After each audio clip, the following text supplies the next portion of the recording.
বন্ধুরা, আপনারা কি জানেন শিবলিঙ্গ কিভাবে সৃষ্টি হয়েছিল? এটা শুধু একটি পাথরই নয়, এটা এক মহাজাগতিক শক্তির প্রতীক, যার কোনো শুরু নেই, কোনো শেষও নেই।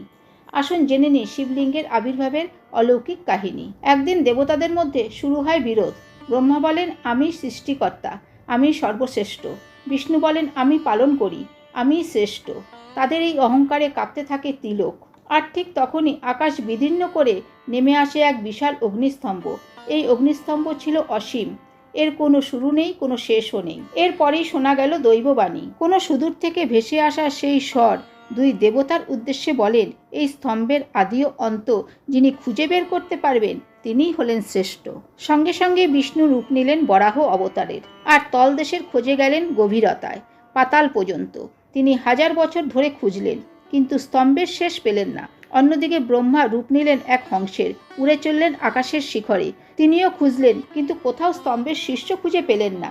শেষে বিষ্ণু ফিরে এসে বলেন, আমি স্তম্ভের শেষ পাইনি, এটা অসীম। কিন্তু ব্রহ্মা মিথ্যা বলেন, আমি শিখরে পৌঁছেছি। কেতকী ফুল সাক্ষী। এই মিথ্যার জন্য তৎক্ষণাৎ সেই অগ্নিস্তম্ভ ফেটে যায়, আর তার ভিতর থেকে আবির্ভূত হন মহাদেব শিব।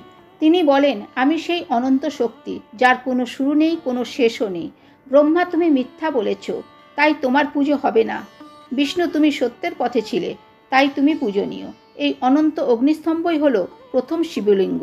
এটা কোনো মূর্তি নয়, এটা শিবের নিরাকার অসীম অলৌকিক রূপ, যে রূপে তিনি সর্বত্র বিরাজমান।